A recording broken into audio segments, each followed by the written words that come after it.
എങ്കിലും എന്റെ ദയ നിന്നെ വിട്ട് മാറുകയില്ല, എന്റെ സമാധാന നിയമം നീങ്ങിപ്പോകുകയില്ല എന്ന് നിന്നോട് കരുണയുള്ള യഹോവ അരുളി ചെയ്യുന്നു.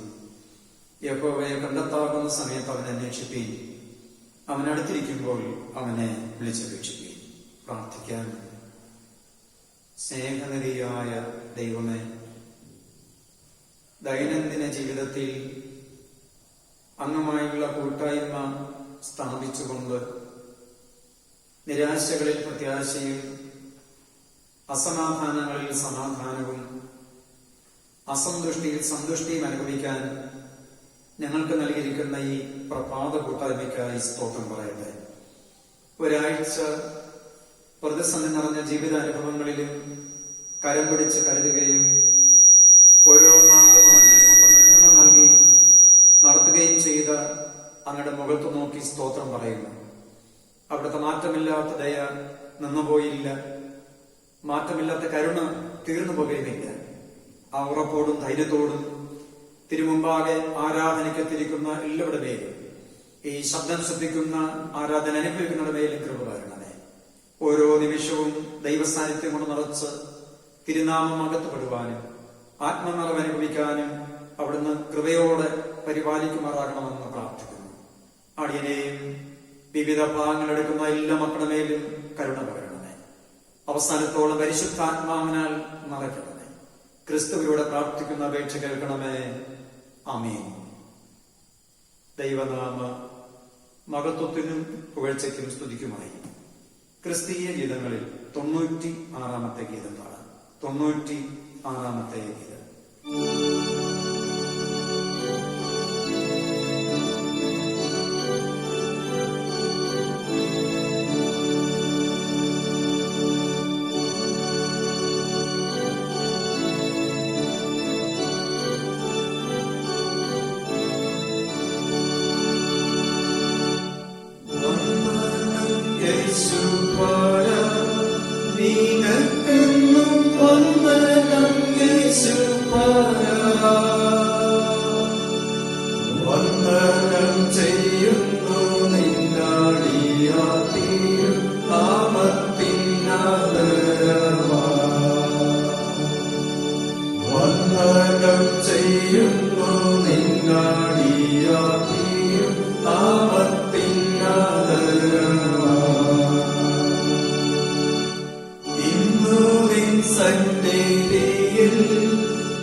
നീയൊഴികത്തിൽ മറ്റാരുമില്ല ഗ്രഹിപ്പാൻ പരനേ.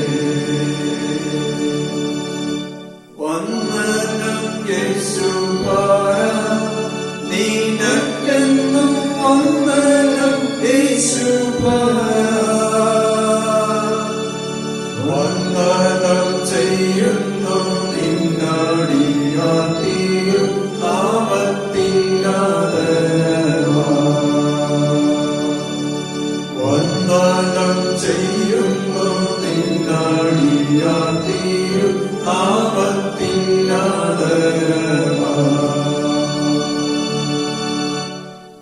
നിൽക്കുമ്പോൾ നമുക്ക് ദൈവത്തെ ആരാധിക്കാൻ, ദൈവത്തെ സ്തുതിക്കാൻ, ജീവിത നന്മകളെ ഓർത്ത് സ്തോത്രം കരയറ്റാൻ. ആരാധനക്രമം മൂന്നാമത്തെ പുറം സ്തുതി ലിതാനകളിൽ ഒന്നാമത്തെ ഭാഗം. ആരാധനക്രമം മൂന്നാമത്തെ പുറം സ്തുതി ലിതാനകളിൽ ഒന്നാമത്തെ ഭാഗം. ദൈവമേ, സിയോനിൽ സ്തുതി നിനക്ക് യോഗ്യം, അങ്ങേക്ക് തന്നെ നേർച്ച കഴിക്കുന്നു. പ്രാർത്ഥന കേൾക്കുന്ന ദൈവമേ, സകല ജഡവും അങ്ങയുടെ അടുക്കലേക്ക് വരുന്നു. യഹോവയുടെ വാതിലുകളിൽ സ്തോത്രത്തോടും അവിടുത്തെ പ്രാകാരങ്ങളിൽ സ്തുതിയോടുകൂടെ വരുവേൻ. യഹോവയ്ക്ക് സ്തോത്രം ചെയ്ത് അവിടുത്തെ നാമത്തെ വാഴ്ത്തുകയും. യഹോവ നല്ലവനല്ലോ, അവിടുത്തെ ദയ എന്നേക്കുമുള്ളത്, അവിടുത്തെ വിശ്വസ്തത തലമുറ തലമുറയായി ഇരിക്കുന്നു. വരുവേൻ, നാം വണങ്ങി നമസ്കരിക്കാൻ, നമ്മെ നിർമ്മിച്ച യഹോവയുടെ മുമ്പിൽ മുട്ടുകുത്തുക. അവിടുന്ന് നമ്മുടെ ദൈവമാകുന്നു, നാമോ അവിടുന്ന് മേയ്ക്കുന്ന ജനവും അവിടുത്തെ ടെക്കിലെ ആടുകളും തന്നെ. യഹോവയുടെ പർവ്വതത്തിൽ ആർ കയറും, അവിടുത്തെ വിശുദ്ധ സ്ഥലത്ത് ആർ നിൽക്കും. വെടിപ്പുള്ള കൈയും നിർമ്മല ഹൃദയം ഉള്ളവൻ, വ്യാജത്തിന് മനസ്സിലാക്കാതെ കള്ളസത്യം ചെയ്യാതെയും ഇരിക്കുന്നവൻ. ഞങ്ങളുടെ ദൈവമായ കർത്താവിന്റെ പക്കൽ കരുണയും മോചനവും ഉണ്ട്. ഞങ്ങളോ ദൈവത്തോട് മത്സരിച്ച് അവിടുന്ന് തന്റെ ദാസന്മാരായ പ്രവാചകന്മാർ മുഖാന്തരം ഞങ്ങളുടെ മുമ്പിൽ വച്ചിരിക്കുന്ന ന്യായപ്രമാണപ്രകാരം നടപ്പാൻ ഞങ്ങളുടെ ദൈവമായ യഹോവയുടെ വചനം കേട്ടനുസരിച്ചില്ല.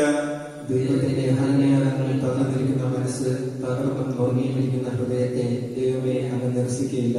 അധ്വാനിക്കുന്നവരും ഭാരം ചുമക്കുന്നവരുമായുള്ളവരെ എല്ലാവരും എന്റെ അടുക്കൽ വരുകയും ഞാൻ നിങ്ങളെ ആശ്വസിപ്പിക്കും. ഞാൻ എഴുന്നേറ്റ് അപ്പന്റെ അടുക്കൽ ചെന്ന് അവിടത്തോട്, അപ്പ, ഞാൻ സ്വർഗത്തോടും അങ്ങയോടും പാപം ചെയ്തിരിക്കുന്നു എന്ന് പറയും. ദൈവത്തെ ഒരുമിച്ച് സ്തുതിക്കാൻ എന്റെ പാറയും എന്റെ വീണ്ടെടുപ്പുകാരനുമായ യഹോവേ, എന്റെ വായിലെ വാക്കുകൾ എന്റെ ഹൃദയത്തിലെ ധ്യാനമോ അങ്ങേക്ക് പ്രസാദമായിരിക്കുമാറാകട്ടെ. ആമീൻ. കർത്താവിൽ പ്രിയ സഹോദരങ്ങളെ, നമ്മുടെ പരമപിതാവായ സർവശക്തിയുള്ള ദൈവത്തിന്റെ അളവറ്റ കരുണയാലും സ്നേഹത്താലും നമ്മുടെ പാപങ്ങൾ മോചിപ്പിക്കപ്പെടേണ്ടതിന് നാം ചെയ്തു പോയ പലവിധ കുറ്റങ്ങളും പാപങ്ങളും മറയ്ക്കാതെ താഴ്മയും അനുതാപവും അനുസരണമുള്ള ഹൃദയത്തോടെ ഏറ്റുപറയുവാൻ വിശുദ്ധ തിരുവചനം നമ്മെ പ്രേരിപ്പിക്കുന്നു. അതുകൊണ്ട് നമുക്കെല്ലാവർക്കും വിശുദ്ധ ഹൃദയത്തോടും വിനയ ശബ്ദത്തോടും സ്വർഗീയ കൃപാസന സന്നിധിയിൽ മുട്ടുകൾ മടക്കി നമ്മുടെ വലുത് ചെറുതുമായ രഹസ്യവും പരസ്യവുമായ പാപങ്ങളെ ഉണർന്ന് ഏറ്റുപറയാൻ ദൈവസന്നിധിയിൽ നമുക്ക് വിനയപ്പെടാൻ. ഒരാഴ്ചയുള്ള ജീവിതം ഒന്ന് പുറന്നോട്ട് നോക്കാൻ, ജീവിതത്തിൽ ഇതുവരെയും സംഭവിച്ച പിഴകള് പൂർണ്ണമായി ക്ഷമിക്കുവാൻ ദൈവത്തിന് കഴിയും. യേശുക്രിസ്തുവിലുള്ള പാപമോചനം ലഭ്യമാകേണ്ടതിന് ക്രിസ്തുവിലുള്ള കൂട്ടായ്മ പുതുക്കി നമ്മുടെ കുറവുകള് ഏറ്റുപറയാൻ.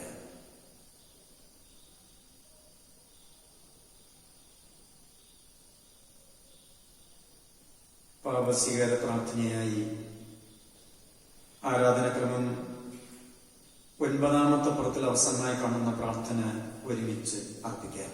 ആരാധനക്രമം 9ാമത്തെ പുറം. സർവശക്തിയും മഹാകരുണയുള്ള പിതാവേ, ഞങ്ങൾ കാണാതെ പോയ ആടുകളെ പോലെ അങ്ങയുടെ വഴികളിൽ നിന്ന് തെറ്റിച്ചിരിക്കുന്നു. ഞങ്ങളുടെ സ്വന്തം ഹൃദയങ്ങളിലെ വിചാരങ്ങളെയും മോഹങ്ങളെയും ഞങ്ങൾ അനുസരിച്ച് നടന്നിരിക്കുന്നു. ഞങ്ങൾ അങ്ങനെ വിശുദ്ധ കൽപ്പനകൾ ലംഘിച്ചിരിക്കുന്നു. നിങ്ങൾ ചെയ്യേണ്ടുന്ന കാര്യങ്ങൾ ചെയ്യാതെ ചെയ്താത്ത കാര്യങ്ങൾ ചെയ്തിരിക്കുന്നു. ഞങ്ങൾക്ക് സൗഖ്യമില്ല. എന്നാലും കർത്താവെ, ഞങ്ങളോട് കരുണയുണ്ടായി ഞങ്ങളുടെ കുറ്റങ്ങളിൽ ക്ഷമിക്കണമേ. പാപി മരിക്കണമെന്നല്ല, അവൻ ദുഷ്ടത വിട്ട് തിരിഞ്ഞു ജീവിക്കണമെന്ന് മാത്രം അങ്ങ് ആഗ്രഹിക്കുന്നു എന്ന് ഞങ്ങൾ അറിയുന്നു. ദയയുള്ള പിതാവേ, ഞങ്ങൾ എല്ലാ ഹൃദയങ്ങളോട് അങ്ങെങ്കിലേക്ക് തിരിയുന്നു. ഞങ്ങളുടെ കർത്താവായ യേശുക്രിസ്തുവിൽ അങ്ങ് ഞങ്ങൾക്ക് അറിയിച്ചിരിക്കുന്ന കരുണയുടെ വാഗ്ദത്തങ്ങളിൽ ഞങ്ങൾ ആശ്രയിക്കുന്നു. ഞങ്ങളുടെ പാപഭാരം നീക്കി മോചനം വെച്ച് ഞങ്ങൾക്ക് നൽകണമേ.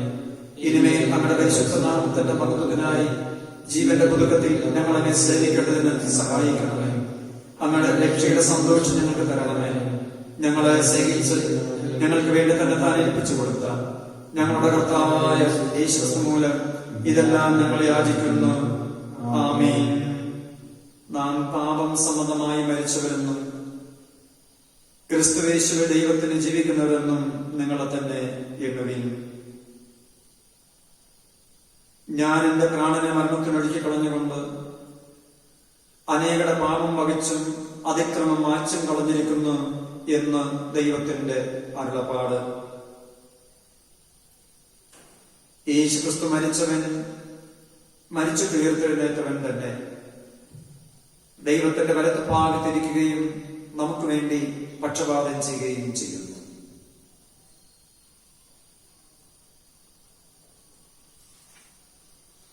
സർവശക്തനും കരുണാകരനുമായ കർത്താവ് പാപമോചനവും മാപ്പും ജീവിതം പുതുക്കുള്ള അവസരവും പരിശുദ്ധാത്മാവിന്റെ കൃപയും ആശ്വാസവും നമുക്ക് നൽകുമാറാകട്ടെ. ആമേൻ. നമുക്ക് ദൈവത്തെ സ്തുതിക്കാൻ, ദൈവത്തിന് സ്തോത്രം പറയാം. അവിടുന്ന് നൽകിയിരിക്കുന്ന നന്മകൾ അനവധിയാണ്.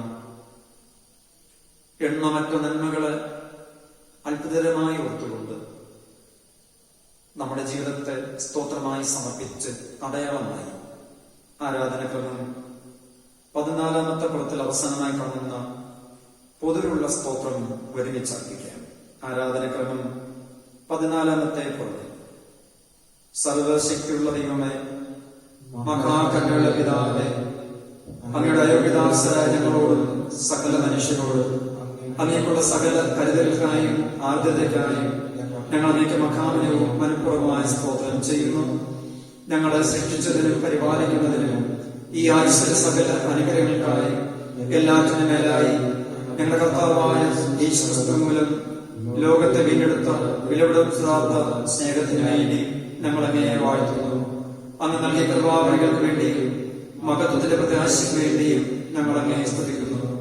ഞങ്ങളുടെ ഹൃദയങ്ങൾ കളങ്കമില്ലാതെ നന്ദിവരായി തീരേണ്ടതിന്, അങ്ങയെ സേവിക്കുന്നതിന് ഞങ്ങളെ ഏൽപ്പിച്ച നാളുകളൊക്കെയും വിശുദ്ധിയോടും നീതിയോടും അങ്ങയുടെ മുമ്പാകെ നടക്കേണ്ടതിന്, അങ്ങനെ ഞങ്ങളുടെ അധരങ്ങൾ കൊണ്ട് മാത്രമല്ല ഞങ്ങളുടെ ജീവിതം കൊണ്ടും അവിടുത്തെ സ്തുതി പ്രസിദ്ധപ്പെടുത്തേണ്ടതിന് അവിടുത്തെ സകല കാര്യങ്ങളെയും കുറിച്ചുള്ള ബോധം ഞങ്ങൾക്ക് തരണമെന്ന് ഞങ്ങളുടെ കർത്താവായ യേശുമിശിഹാമൂലം ഞങ്ങൾ അപേക്ഷിക്കുന്നു.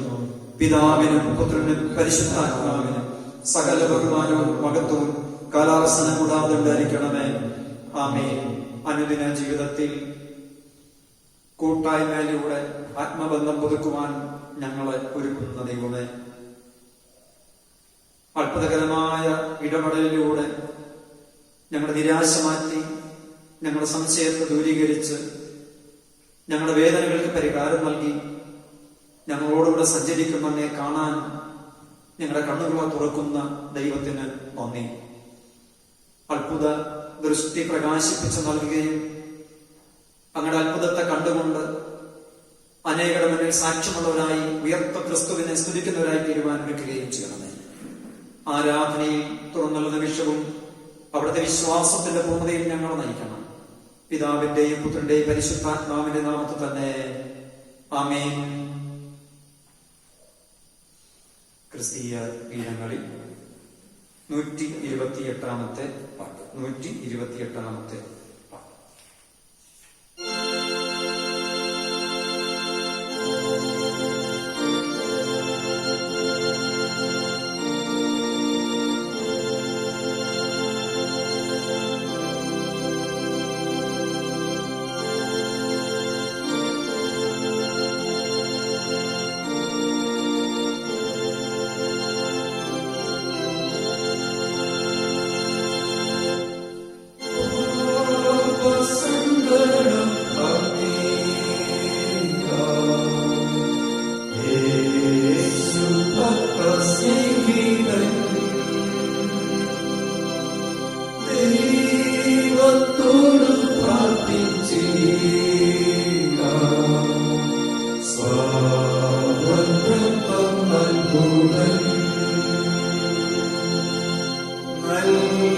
സമാധാനം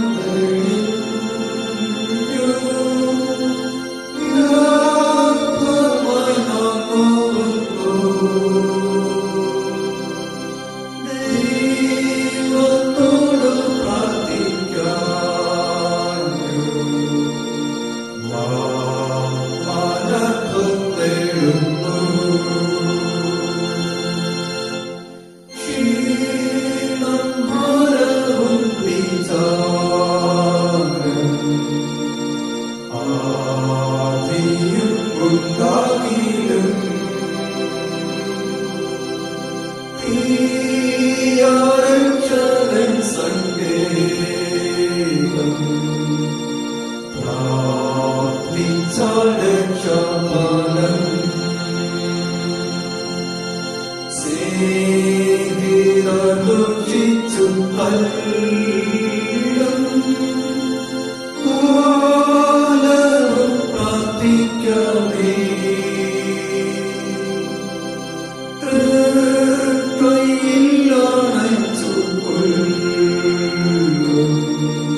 സങ്കീർത്തനം ഒരുമിച്ച് വായിക്കാം. സങ്കീർത്തനങ്ങൾ 23.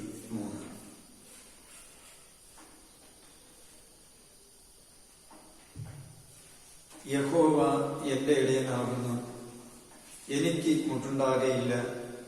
പച്ചയായ പുൽപ്പുറങ്ങളിൽ അവിടെ തന്നെ കിടത്തുന്നു. സ്വസ്ഥതയുള്ള വെള്ളത്തിലേക്ക് എന്നെ നടത്തുന്നു. എന്റെ പ്രാണനെ അവിടുന്ന് തണുപ്പിക്കുന്നു. തിരുനാമ നിമിത്തം എന്നെ നീതിപാതകളിൽ നടത്തുന്നു. കൂരിൽ താഴ്വരയിൽ കൂടി നടന്നാലും ഞാൻ ഒരിടത്തും ഭയപ്പെടുകയില്ല. അങ്ങ് എന്നോടുകൂടി ഇരിക്കുന്നുവല്ലോ. അവിടുത്തെ വടിയും കോലും എന്നെ ആശ്വസിപ്പിക്കുന്നു. എന്റെ ശത്രുക്കൾക്കാകെ നീ എനിക്ക് വിരുന്നൊരുക്കുന്നു. എന്റെ തലയെ എണ്ണ കൊണ്ട് അഭിഷേകം ചെയ്യുന്നു. എന്റെ പാനപാത്രവും നിറഞ്ഞു കവിയുന്നു. നന്മയും കരുണയും എന്റെ ആയുഷ്കാലമൊക്കെയും എന്നെ പിന്തുടരും. ഞാൻ യഹോവയുടെ ആലയത്തിൽ ദീർഘകാലം വസിക്കും. പിതാവിനും പുത്രനും പരിശുദ്ധാത്മാവിനും മഹത്വമുണ്ടാകട്ടെ, ആദിയിൽ എപ്പോഴും എന്നേക്കുമുള്ള പ്രകാരം തന്നെ. ആമേൻ. നിൽക്കുമ്പോൾ തന്നെ വിശുദ്ധ സുവിശേഷ പാഠഭാഗം വായിക്കുന്നു. ശ്രദ്ധിപ്പീൻ.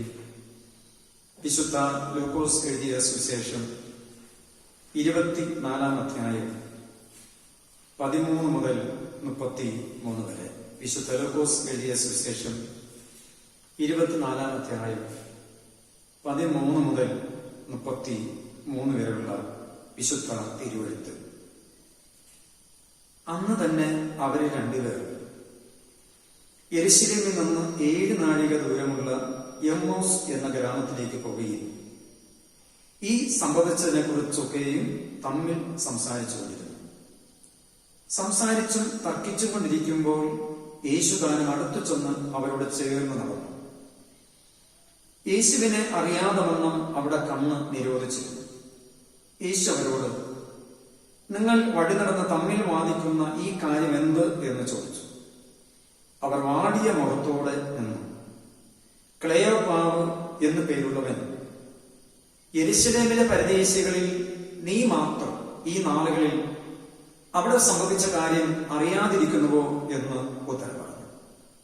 ഏത് എന്ന് യേശു അവരോട് ചോദിച്ചതിന് അവർ യേശുവിനോട് പറഞ്ഞത്, ദൈവത്തിനും സകലജനത്തിനും മുമ്പാകെ പ്രവൃത്തിയിലും വാക്കിലും ശക്തിയുള്ള പ്രവാചകനായിരുന്ന നസറേയനായ യേശുവിനെ കുറിച്ചുള്ളത് തന്നെ. നമ്മുടെ മഹാപുരോഹിതന്മാരും പ്രമാണികളും അവനെ മരണവിധിക്ക് ഏൽപ്പിച്ച് ക്രൂശിച്ചു. ഞങ്ങളോ അവൻ ഇസ്രായേലിനെ വീണ്ടെടുക്കാനുള്ളവൻ എന്ന് ആശിച്ചിരുന്നു. അത്രയുമല്ല, ഇത് സംഭവിച്ചിട്ട് ഇന്ന് 3-ാം നാൾ ആണ്. ഞങ്ങളുടെ കൂട്ടത്തിൽ ചില സ്ത്രീകൾ രാവിലെ കല്ലറയ്ക്ക് പോയി അവന്റെ ശരീരം കാണാതെ മടങ്ങി വന്നു അവൻ ജീവിച്ചിരിക്കുന്നു എന്ന് പറഞ്ഞ ദൂതന്മാരുടെ ദർശനം കണ്ടു എന്ന് പറഞ്ഞ് ഞങ്ങളെ പ്രേരിപ്പിച്ചു. ഞങ്ങളുടെ കൂട്ടത്തിൽ ചിലർ കല്ലറയ്ക്കൽ ചെന്നു സ്ത്രീകൾ പറഞ്ഞതുപോലെ തന്നെ കണ്ടു, അവനെ കണ്ടില്ലതായി. യേശു അവരോട്, അയ്യോ ബുദ്ധിഹീനരെ, പ്രമാദ പ്രവാചകന്മാർ പറഞ്ഞിരിക്കുന്നത് എല്ലാം വിശ്വസിക്കാത്ത മന്ദബുദ്ധികളെ, ക്രിസ്തു ഇങ്ങനെ കഷ്ടം അനുഭവിച്ചിട്ട് തന്റെ മഹത്വത്തിൽ കടക്കേണ്ടതല്ലയോ എന്ന് പറഞ്ഞു. മോശ തുടങ്ങി സകല പ്രവാചകന്മാരിൽ നിന്നും എല്ലാ തിരുവെഴുത്തുകളിലും തന്നെ കുറിച്ചുള്ളത് അവർക്ക് വ്യാഖ്യാനിച്ചു കൊടുത്തു. അവർ പോകുന്ന ഗ്രാമത്തോട് അടുത്തപ്പോൾ യേശു മുന്നോട്ട് പോകുന്ന ഭാവം കാണിച്ചു. അവരോ, ഞങ്ങളോടുകൂടെ പാർക്കുക, നേരം വൈകി, അസ്തമിപ്പാറായല്ലോ എന്ന് പറഞ്ഞ് അവനെ നിർബന്ധിച്ചു. യേശു അവരോടുകൂടെ പാർപ്പാൻ ചെന്നു. അവരുമായി ഭക്ഷണത്തിന് ഇരിക്കുമ്പോൾ യേശു അപ്പമെടുത്ത് അനുഗ്രഹിച്ച് നുറുക്കി അവർക്ക് കൊടുത്തു.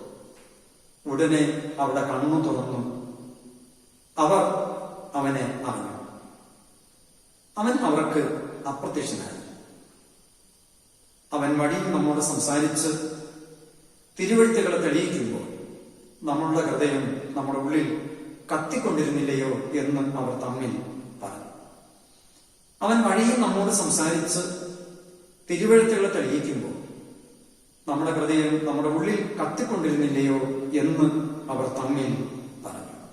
നാം കേട്ടത് ദൈവവചനം. ഈ വചനങ്ങൾ നമ്മുടെ കാലിന് ദൈവവും പാതയ്ക്ക് പ്രകാശമായി യേശു രക്ഷകൻ വഴി നടത്തുമാറാകട്ടെ. ആമേൻ. നമുക്ക് പ്രാർത്ഥിക്കാം. വചനമെന്ന ആത്മാവിന്റെ ശക്തി ഞങ്ങൾക്ക് നൽകി. ദൈനംദിന ജീവിതത്തിൽ കൂട്ടായ്മ ബന്ധത്തിലൂടെയുള്ള ധൈര്യവും കാണലും ദർശനവും ഉൾക്കാഴ്ചയും നൽകി നടത്തുകയും ചെയ്യുന്ന യേശുവേ,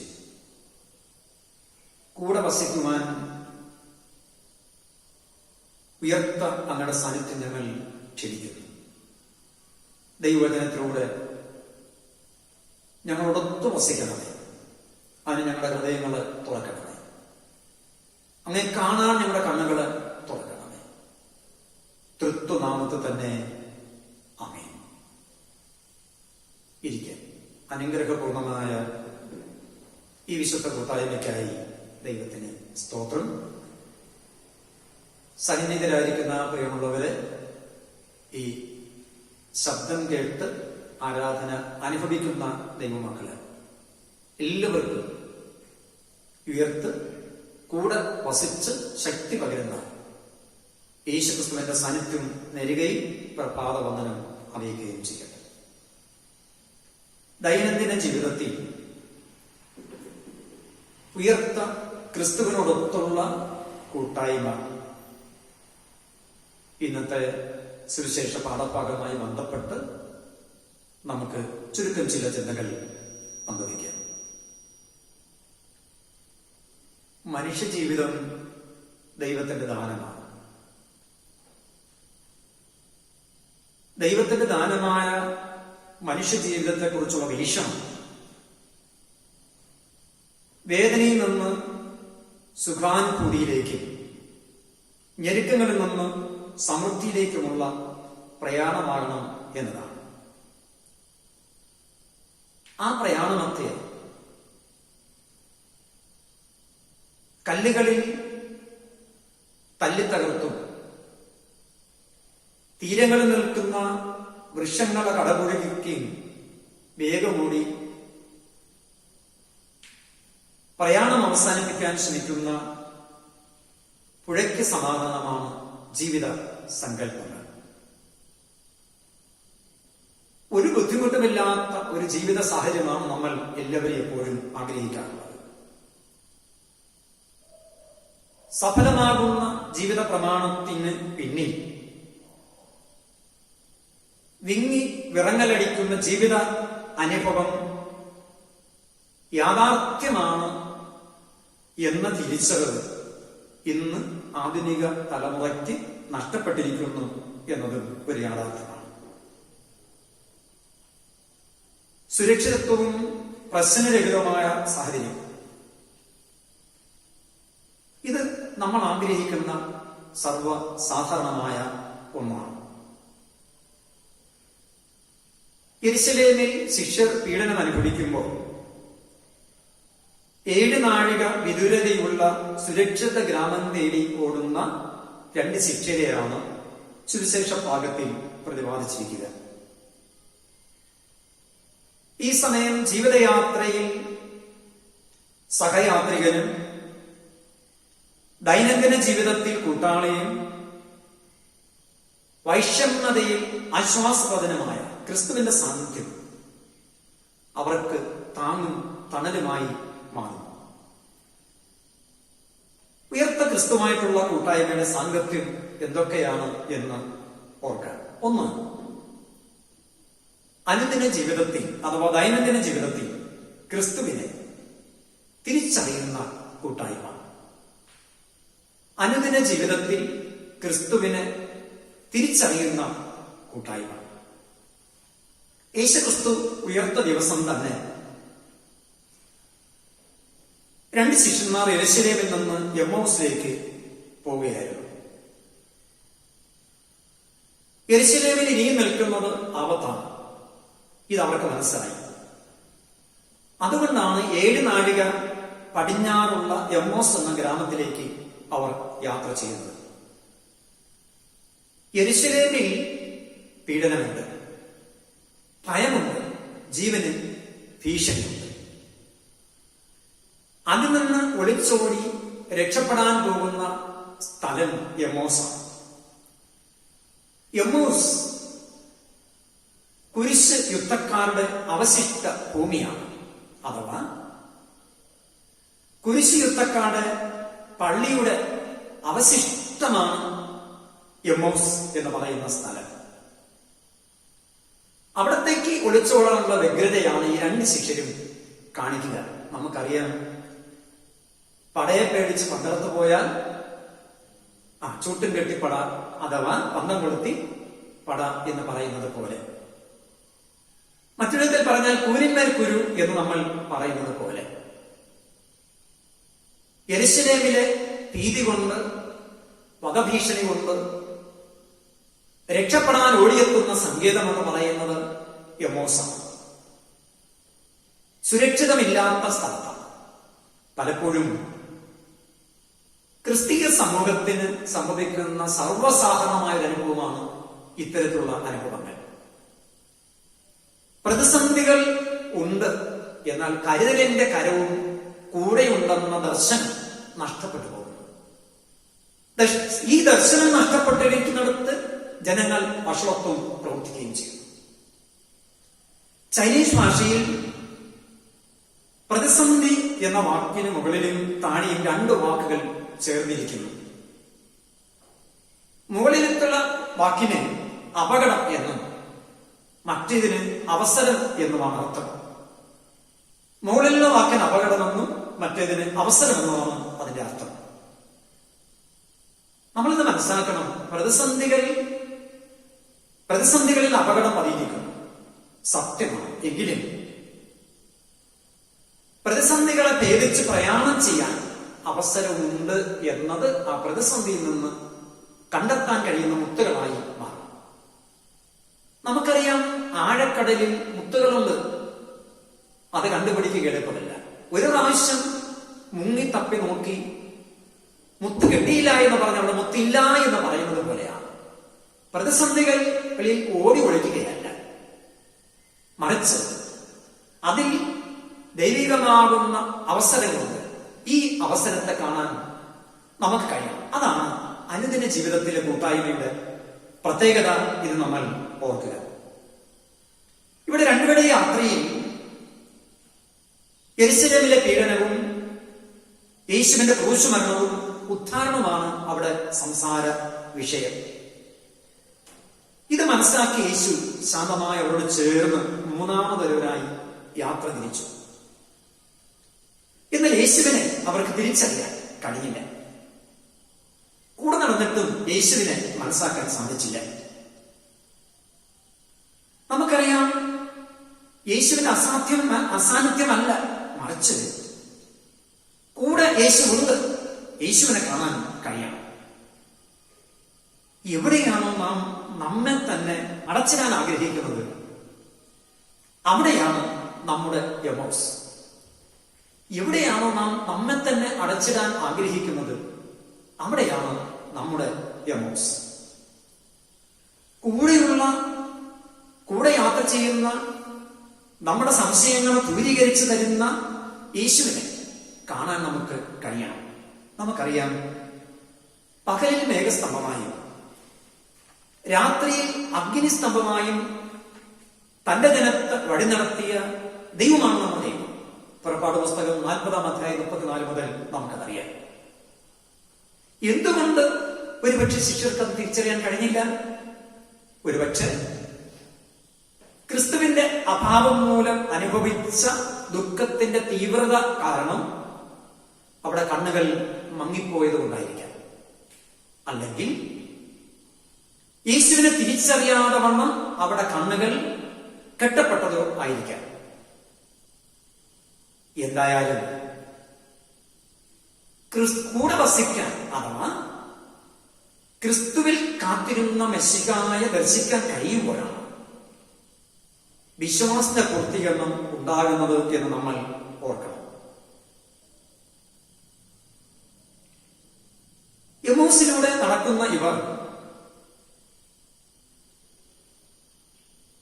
പ്രസ്തുത വിശ്വാസം മങ്ങിയവരാണെങ്കിലും യേശു പ്രവാചകനാണെന്നും ഇസ്രായേലിനെ വീണ്ടെടുക്കാനുള്ളവൻ മോചിപ്പിക്കുന്നവനാണെന്നും അവരെ വിശ്വസിക്കുന്നു. 3-ാം നാൾ ഉയർത്തെഴുന്നേൽക്കുമെന്ന അവരുടെ പ്രതീക്ഷയും നഷ്ടപ്പെടുത്തി 3-ാം നാൾ കടന്നുപോയി. ഈ സമയത്ത് യേശു അപരിചിതനായി അവിടെ സംശയങ്ങളെ ദൂരീകരിച്ച് അവർക്ക് തിരുവരുത്ത് വ്യാഖ്യാനിച്ചിട്ടും യേശുവിനെ അറിയാൻ അവർക്ക് കഴിഞ്ഞില്ല. കഴിയണമെങ്കിൽ ഉൾക്കണ്ണ് തുറക്കണം. നമ്മൾ ക്രിസ്തീയ ഗീതത്തിൽ 471-ാമത്തെ ഗീതത്തിൽ യേശുവിനെ കാണണം, എനിക്ക് യേശുവിനെ കാണണം എന്ന് പറയുന്നതിൽ സ്നേഹപിതാവേ കണ്ണുകൾ തുറന്നു തരണമേ, ഹൃത്തടം തുറന്നു തരണമേ, ഇതൊരു സത്യമാണ്.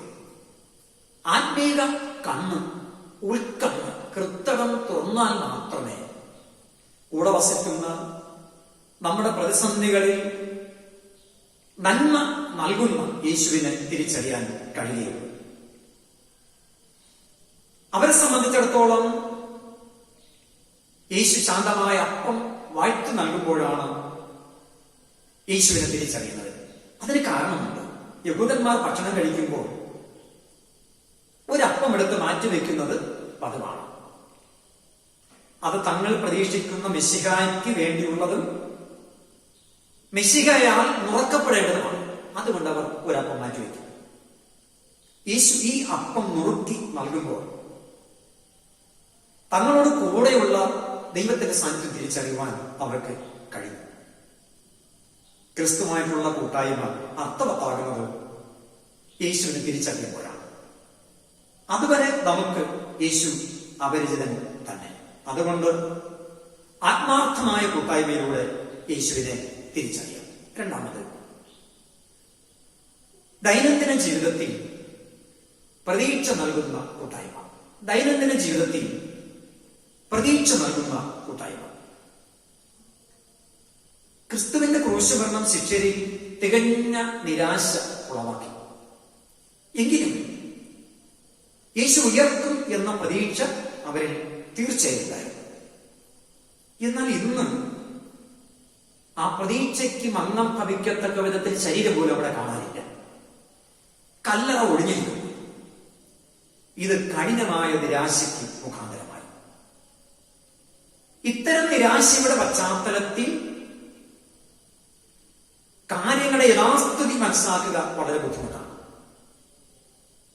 ഒഴിഞ്ഞ കല്ലറയുടെ ദൃശ്യം എല്ലാ പ്രതീക്ഷകൾക്കും മങ്ങൽ ഏറ്റു.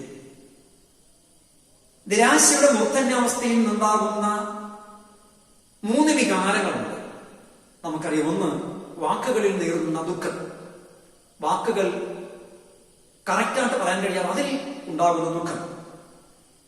ആഗ്രഹങ്ങൾ പ്രകടമാക്കുന്ന അതീവ ദുഃഖം. ആകുലത്താൽ ഉണ്ടാകുന്ന വിലാപം. ഈ മൂന്ന് ഭാവവും ശിഷ്യരിൽ കാണാം. പ്രതീക്ഷ അസ്തമിക്കുന്നിടത്ത് മനുഷ്യൻ നിരാശനാണ്. ഇവരുടെ പ്രതീക്ഷ എന്നത് ക്രിസ്തു ഇസ്രായേലിന്റെ വീണ്ടെടുപ്പുകാരൻ. ആ പ്രതീക്ഷ ക്രൂശിൽ തറയ്ക്കപ്പെട്ടു. അതിനാൽ അവർ വാടിയ മുഖത്തോടെ നിന്നു. വാടിയ മുഖത്തോടെ നടന്നു എന്ന് നാം ഇവിടെ വായിക്കുന്നു. എന്നിട്ട് യേശു അവരോട് കാര്യങ്ങളൊക്കെ സംസാരിച്ചു. എന്നിട്ട് അവരെ അഭിസംബോധന ചെയ്യുന്നത് ബുദ്ധിഹീനരെ എന്നാണ്. ബുദ്ധിഹീനരെ എന്ന് അവരെ സംബോധന ചെയ്തു. കാരണം പ്രവാചകന്മാർ പറഞ്ഞതെല്ലാം വിശ്വസിക്കാൻ കഴിയാത്ത മനുബുദ്ധികൾ, തിരുവെഴുത്തുകളെ വ്യാഖ്യാനിക്കാൻ, രുചിച്ചറിയാൻ, കണ്ടെത്താൻ കഴിയാത്ത അവസ്ഥ. എന്നിട്ട് യേശു മോശ തുടങ്ങിയ പ്രവാചകന്മാർ യേശുവിനെ കുറിച്ച് പറഞ്ഞ എല്ലാ തിരുവെഴുത്തും വ്യാഖ്യാനിച്ചു. നമ്മൾ ശ്രദ്ധിക്കണം, നിരാശയുടെ മൂർത്തിന്റെ അവസ്ഥയിൽ ജീവിതത്തിൽ നിന്ന് ഒളിച്ചോടാൻ നമ്മളും മടിക്കാറില്ല. വേദപുസ്തകത്തിൽ ഭക്തന്മാരും അങ്ങനെ ചെയ്തിട്ടുണ്ട്. ഏലിയാവ് ഒരു ചൂരച്ചെടിയുടെ തണലിൽ ചെന്നിരുന്നിട്ട് യഹോവേ എന്റെ പ്രാണനെ എടുത്തുകൊള്ളണമേ എന്ന് ദൈവത്തോട് പ്രാർത്ഥിക്കുന്നു. 1 രാജാക്കന്മാരുടെ പുസ്തകം 19-ാം അധ്യായം 4-ാം വാക്യത്തിൽ അത് പ്രതിപാദിച്ചിരിക്കുന്നു. യോന ജീവിച്ചിരിക്കുന്നതിനേക്കാൾ മരിക്കുന്നത് നന്ന് എന്ന് പറയുന്നു. പ്രതീക്ഷ നഷ്ടപ്പെടുമ്പോൾ ഒരു വിശ്വാസി ഇത്തരത്തിൽ ചിന്തിക്കേണ്ടവനല്ല, മറിച്ച് പ്രത്യാശ നൽകുന്ന, അവസരമൊരുക്കുന്ന യേശുവിനെ കാണാൻ കണ്ണ് തുറക്കേണ്ടവരാണ്, ഉള്ളു തുറക്കേണ്ടതാണ്. അവിടുത്തെ ആത്മീക ദർശനം കാണാൻ നമുക്ക് കഴിയണം. അപ്പൊ എല്ലാം അസ്തമിച്ചല്ലോ എന്ന് ചിന്തിക്കുന്നിടത്ത് ക്രിസ്തുമായിട്ടുള്ള ഒരു കൂട്ടായ്മ, പുത്തൻ പ്രതീക്ഷ ഉണർത്തുന്ന ഒന്ന് തന്നെയാണ്. പ്രതീക്ഷകൾക്കും മനസ്സിലാക്കലുകൾക്കും അപ്പുറം ഒരു യാഥാർത്ഥ്യമുണ്ട് എന്ന് തിരിച്ചറിവാണ് ഈ കൂട്ടായ്മയിലൂടെ നമുക്ക് ലഭിക്കുന്ന ബന്ധം. കാഴ്ചകൾക്ക് അപ്പുറത്തെ കാഴ്ചകളിലേക്ക് നമ്മെ നയിക്കുന്നതാണ് ദൈവിക വെളിപ്പാടുകൾ അഥവാ വെളിപ്പെടുത്തലുകൾ. അതുകൊണ്ട് നമ്മിലെ നന്മ തിരിച്ചറിയാൻ കഴിയണം. അല്ലായിടത്തോളം പരാജയം തന്നെ. കഴുകനെ പോലെ പറക്കുവാനുള്ള നാം കോഴിക്കുഞ്ഞുങ്ങളെപ്പോലെ ചികഞ്ഞുകൊണ്ട് നടക്കാനുള്ളവരല്ല. കഴുകൻ ശക്തി പ്രാപിച്ച് ഉയരങ്ങളിലേക്ക് പറക്കുന്നു. നമ്മൾ പലപ്പോഴും കോഴികളെ പോലെ കൊച്ചു കൊച്ചു പ്രയാസം വരുമ്പോൾ ചികഞ്ഞുകൊണ്ട് കിടക്കും, ഇവിടെ കിട്ടുമെന്നാണ്. വാസ്തവത്തിൽ നമ്മൾ കുതിച്ചുയരേണ്ടതാണ് പ്രതിസന്ധികളിൽ. പൗലോസ് പറഞ്ഞല്ലോ, എന്നെ ശക്തനാക്കുന്നവന് മുഖാന്തരം ഞാൻ സകലത്തിനും മതിയാകും. ഈ ഒരു യാഥാർത്ഥ്യം അഥവാ സത്യം നമ്മുടെ ജീവിതത്തിന്റെ എല്ലാ അനുഭവങ്ങളിലും, വിഷമസന്ധികളിൽ പോലും നമുക്കത് കണ്ടെത്താൻ കഴിയണം. ഈ ശിഷ്യരെ സംബന്ധിച്ചിടത്തോളം അവിടെ പ്രശ്നമാണ് ഏറ്റവും വലിയ പ്രശ്നം. അവിടെ വേദനയാണ് ഏറ്റവും വലിയ വേദന.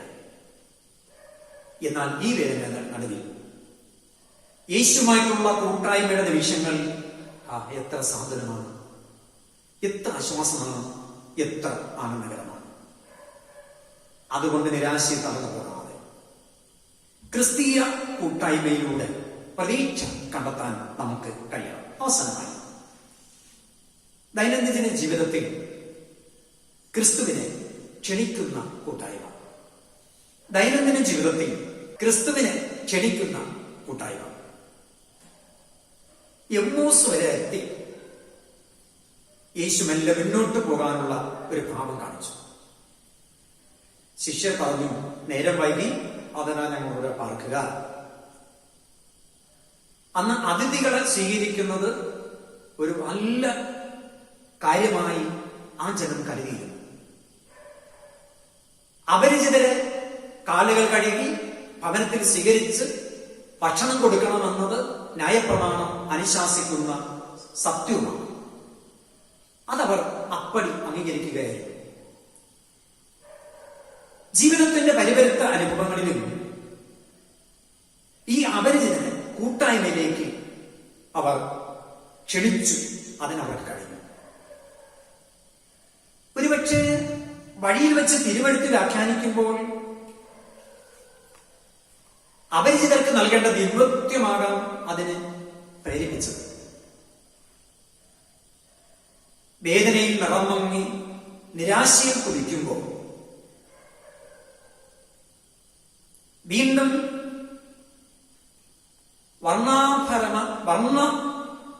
ശലഭങ്ങളായി മാറുവാൻ നമ്മളുടെ ഓടിയെത്തുന്നവനാണ് നമ്മുടെ യേശുക്രിസ്തു. കാലത്തിന്റെ സൂര്യൻ പടിഞ്ഞാറ് അണയുമ്പോൾ നീതിസൂര്യൻ കിഴക്ക് ഉദിക്കുന്നു എന്ന് നമ്മൾ അറിയണം. അന്ധകാരം അഥവാ ഇരുട്ട് പരത്തുന്ന സായാഹ്നങ്ങളിൽ പൊൻകിരണം വീശുന്നത് ക്രിസ്തുവാണ്. അവർ ലക്ഷ്യം വെച്ച പട്ടണത്തിലേക്കുള്ള വഴി പൂർത്തിയായി. എന്നാൽ അപരിചിതന്റെ പ്രയാണം ഇവിടെ അവസാനിക്കുന്നില്ല. ഇനി ഒത്തിരി മുന്നോട്ട് പോകേണ്ടതുണ്ട്. അവൻ അപ്പം നൽകുമ്പോൾ അവിടെ കണ്ണ് തുറന്നു. യേശുവിനെ കൂടെ ക്ഷണിച്ച നേര് കാണാൻ, നന്മ കാണാൻ, ശരി കാണാൻ നമുക്ക് കഴിയും. തകർന്നടിഞ്ഞ നമ്മുടെ ജീവിതയാത്രയിൽ യേശു കൂടെ ഉണ്ടെന്ന പ്രത്യാശ വാസ്തവത്തിൽ നമുക്ക് ധൈര്യം നൽകുന്ന ഒന്ന് തന്നെയാണ്. അതുകൊണ്ട് രാപ്പാർക്കുന്ന വേളകളിൽ കൂടെ ഇരിക്കാൻ, ക്രിസ്തുവിനെ ക്ഷണിക്കാൻ നമുക്ക് കഴിയുമോ? അതിഥിയായി അഥവാ നാഥനായി ഗുരുവായി സ്വീകരിക്കാൻ നമുക്ക് കഴിയുമോ? ജീവിതത്തിന്റെ നേരം വൈകുന്നതിന് മുമ്പ്, അന്ധകാരം കൊണ്ട് ജീവിതം നിറയുന്നതിന് മുമ്പ് വചനമാകുന്ന ദൈവമേ ഞങ്ങളോടൊപ്പം രാപ്പാർക്കണമേ എന്ന് നമുക്ക് പ്രാർത്ഥിക്കാം. ഹെൻറി ഫ്രാൻസിസ് ലൈറ്റ് അദ്ദേഹം എഴുതിയ ഒരു ഗാനമാണ് ക്രിസ്തു ഗീതത്തിലെ 117 ഗീതം. ആ നേരം വൈകി അന്തിയായില്ലേ. ഈ രചനയുടെ പിന്നിൽ ഒരു അനുഭവമുണ്ട്. അദ്ദേഹം 54 വയസ്സിലാണ് ഈ ലോകത്തു നിന്ന് ഈ വിശുദ്ധിയിലേക്ക് ചേർക്കപ്പെടുക. തൊട്ടു മുമ്പ് ശാരീരികമായ ഒരുപാട് ബലഹീനതകളും അസ്വസ്ഥതകളും ഉള്ളതിനാൽ വിശ്രമത്തിലായിരുന്നു. ഒരു ദിവസം വൈകുന്നേരം പതിവ് പോലെ സാധാരണ പോകാറുള്ള സമീപത്തൊരു പാറയുടെ മുകളിൽ കയറി നിന്ന് സൂര്യ അസ്തമയം നോക്കി നിന്നു. അതിൽ ലയിച്ചു നിന്ന് അദ്ദേഹം ചിന്തിച്ചുപോയി. തന്റെ ജീവിതവും പടിഞ്ഞാറേക്ക് അസ്തമയത്തിനായി താഴുകയാണോ എന്ന് തോന്നി. അദ്ദേഹത്തിന്റെ ജീവിതവും പടിഞ്ഞാറേക്ക് അസ്തമയത്തിനായി താഴുകയാണോ എന്ന് തോന്നി.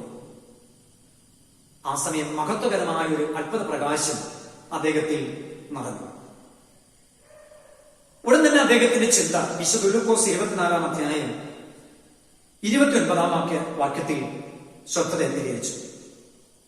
അവരോ ഞങ്ങളോട് പാർക്കുക, നേരം വൈകി അസ്തമിക്കാറായല്ലോ എന്ന് പറഞ്ഞ് അവനെ നിർബന്ധിച്ചു. ഈ വാക്യം അദ്ദേഹത്തിന്റെ ഉള്ളിൽ വല്ലാതെ സ്വാധീനം ചെലുത്തി.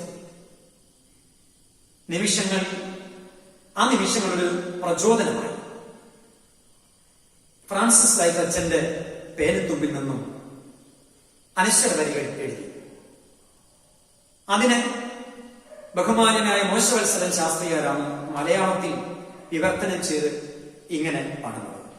കാ നേരം വൈകി അന്തിയായതേ, കർത്താവെ പാർക്കുവെന്റെ കൂടവേ, അന്യാശ്രയാശ്വാസങ്ങൾ പോകയിൽ ആ നാഥ പാർക്കൻ അരിയും. എത്ര ആനന്ദമേകുന്ന കൂട്ടായ്മ, എത്ര ആശ്ചര്യമേകുന്ന കൂട്ടായ്മ. കൂട്ടായ്മയ്ക്ക് കണ്ണുനീരിന്റെ നനവും പ്രത്യാശയുടെ നിറപ്പൊലിമയുമുണ്ട്. എല്ലാ കൂട്ടായ്മകളിലും ഒരു പ്രതീക്ഷയുണ്ട്, ഒരു പ്രത്യാശയുണ്ട്. ആ പ്രത്യാശകൾ പൂവണിയാണെങ്കിൽ ക്രിസ്തു കൂടെ ഉണ്ടാകും ദൈനംദിന ജീവിതത്തിൽ. അതിനെ നമുക്ക് ക്രിസ്തുവിനെ ക്ഷണിക്കാം. ക്രിസ്തുവിനോടുള്ള കൂട്ടായ്മയിൽ നമുക്ക് വസിക്കാം. ദൈവത്തിന്റെ ആത്മാവിനാൽ നമ്മ നിറച്ച് നടത്തുമാറാകട്ടെ. ആമേൻ. നമുക്ക് മധ്യസ്ഥ പ്രാർത്ഥനയ്ക്കായി മുട്ടുകൾ മുടക്കാൻ ദൈവസന്നിധിയിൽ വിനയമാണ്. നാം കേട്ട തിരുവെഴുത്ത്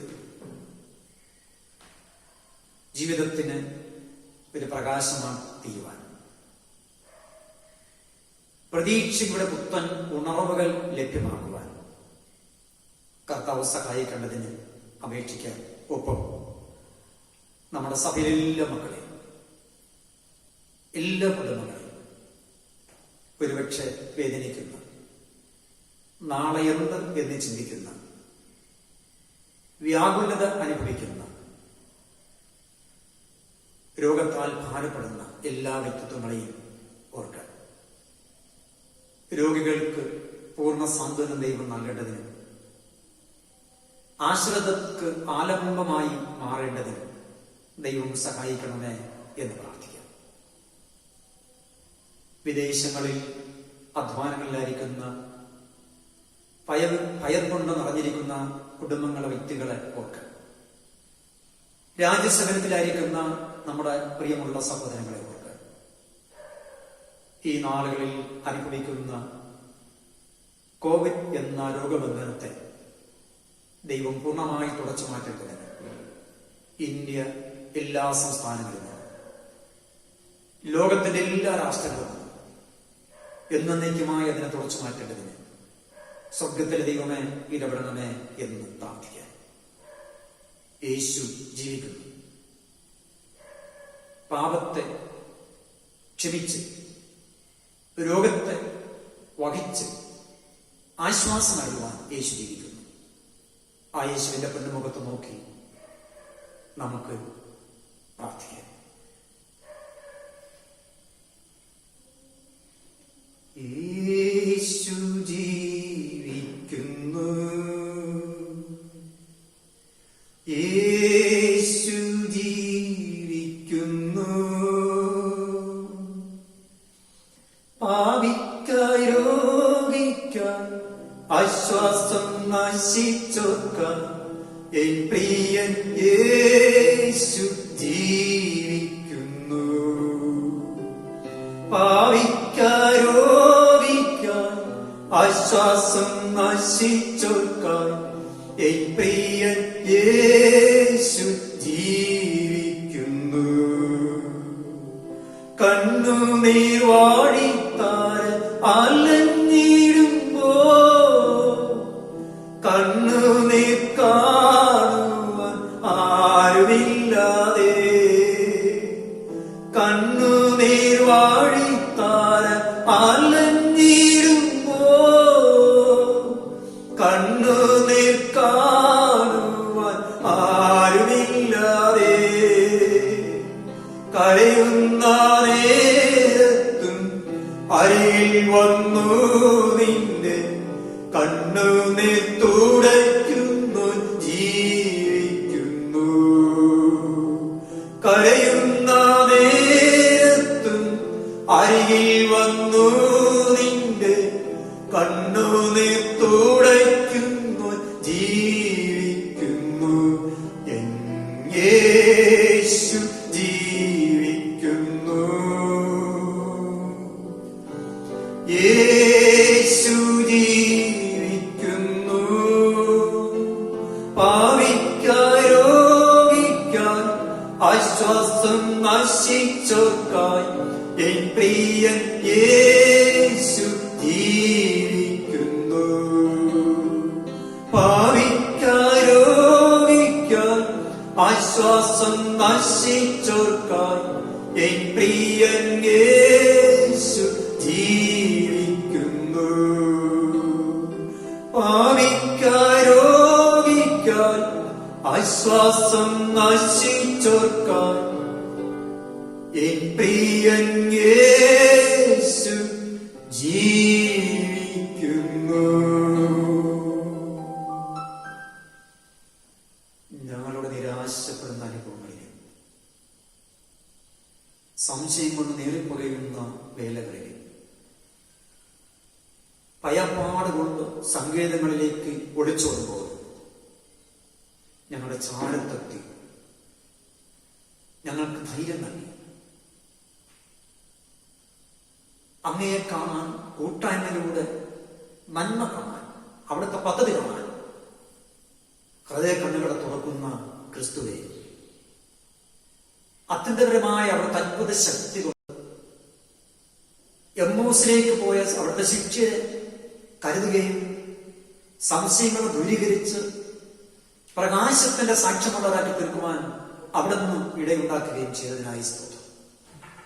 ക്രിസ്തീയ ജീവിതത്തിൽ നന്മകൾ മാത്രമല്ല, പ്രതിസന്ധിയുണ്ട്, വേദനയുണ്ട്, പരിശോധനയുണ്ടെന്ന് ഞങ്ങൾ ഈ ഭാഗത്തിലൂടെ അറിയുന്നു. എന്നാൽ അത് അവസാനമല്ല. നന്മ കാണാനുള്ള ആരംഭമെന്ന് ഓർക്കുവാൻ, അനുഗ്രഹത്തിന്റെ ആഴങ്ങളിലേക്ക് ഇറങ്ങിച്ചെല്ലുവാനുള്ള അവസരമാണെന്ന് ഓർക്കുവാൻ ഞങ്ങൾക്ക് നൽകിയ ദൂതനായി സ്തോത്രം. ജീവിത യാഥാർത്ഥ്യങ്ങളിൽ പകച്ചു നിൽക്കാതെ അങ്ങയുടെ ഇഷ്ടം അറിയുവാൻ, അങ്ങുമായിട്ടുള്ള കൂട്ടായ്മ ബന്ധം സ്ഥാപിക്കാൻ അനുനിമിഷവും ദൈനംദിനവും അങ്ങയുടെ കരം പിടിച്ചുകൊണ്ട് ജീവിതയാത്ര തുടരുവാൻ ഞങ്ങളെയും സകല സഭയും രാഷ്ട്രത്തെയും ഒരുക്കുമാറാകണമെന്ന് പ്രാർത്ഥിക്കുന്നു. എല്ലാ രോഗികളെയും നിന്റെ കരങ്ങളിലേക്ക് ഏൽപ്പിക്കട്ടെ. എല്ലാവർക്കും ആശ്വാസപ്രദനും സൗഖ്യദായകനുമായ യേശു കൊണ്ടിരിക്കണം. ഞാൻ നിന്നെ സൗഖ്യമാക്കുന്നേക്കോ എന്ന് പഠിപ്പിച്ച കർത്താവേ, അത്ഭുത സൗഖ്യം ഞങ്ങൾ അങ്ങ് നിന്ന് ആഗ്രഹിക്കുന്നു. അത്ഭുത വിടുതൽ ഞങ്ങൾ അങ്ങ് നിന്ന് ആഗ്രഹിക്കട്ടെ. വിദേശങ്ങളിൽ ആയിരിക്കുന്ന എല്ലാ മക്കളെയും, വ്യക്തിജീവിതങ്ങളെ, കുടുംബങ്ങളെ കണ്ണിലെ കൃഷ്ണമണിയൊക്കെ സൂക്ഷിക്കുന്നതുപോലെ സൂക്ഷിക്കണമേ. രാജസ്ഥാനിലായിരിക്കുന്ന മക്കൾ ധൈര്യവും ആരോഗ്യം നൽകി കാക്കണമേ. ഔദ്യോഗിക രംഗങ്ങളിൽ ദൈവത്തിന്റെ സുരക്ഷിതത്വം നൽകണമേ. നാളെക്കുറിച്ച് വ്യാകുലപ്പെടുന്ന ജീവിതങ്ങളിൽ കർത്താവ് അന്നന്നത്തേക്ക് ആവശ്യമുള്ളത് നൽകി നടത്തണമേ. സരാഭാത്തിലെ അമ്മയുടെ ഭവനത്തെ കരുതിയ യേശുവെ, ഒരിക്കലും ഒന്നിനും കുറവുണ്ടാകണമേ. ലോക ജനതയെ കാത്ത് പരിപാലിക്കണമേ. പ്രത്യേകിച്ച് COVID-19 എന്ന അവിഷാണുവിന്റെ ഭാഗമായി ബാധിച്ചിരിക്കുന്ന കൊറോണ എന്ന രോഗത്തെ അങ്ങയുടെ കരങ്ങളിലേക്ക് ഏൽപ്പിക്കുന്നു. രോഗികളായി ചികിത്സിക്കുന്ന എല്ലാ മക്കളെയും ആശ്വസിപ്പിക്കണമേ. എല്ലാവരും സൗഖ്യമുള്ളതായി തീട്ടപ്പച്ച ഉടമസ്ഥനായ ദൈവമേ, ഞങ്ങളുടെ ഉദയവനെ ഇതിന് പരിഹാരം അങ്ങയിൽ നിന്നും ലഭിക്കട്ടെ. ഞങ്ങളുടെ സ്വർഗസ്ഥ ദൈവമേ, വേഗം ഇതിനൊരു പ്രതിവിധി കണ്ടെത്തുവാൻ ജ്ഞാനവും വിവേകവും ബുദ്ധിയും ആലോചനയും എല്ലാ ബന്ധപ്പെട്ടവർക്കും നൽകുമാറാകണമെന്ന് പ്രാർത്ഥിക്കുന്നു. രാപ്പകലില്ലാതെ ഇതിനെതിരെ അധ്വാനിക്കുന്ന എല്ലാ രാഷ്ട്രീയ നേതൃത്വങ്ങളെയും ഭരണാധിപന്മാരെയും മറ്റുദ്യോഗസ്ഥരെയും ശക്തീകരിക്കണമേ, ബലപ്പെടുത്തണമേ. ക്ഷീണിച്ചു പോകാമത്, തളർന്നു പോകാമത്, അവിടെ പ്രയത്നത്തിന്റെ നന്മ കണ്ട ദൈവത്തെ സ്തുതിച്ചു മഹത്വപ്പെടുത്തുവാൻ, സന്തോഷിച്ചിത്തരായി തീരുവാൻ ദൈവം അവിടുന്ന് കൃപ ചെയ്യണമെന്ന് പ്രാർത്ഥിക്കുന്നു.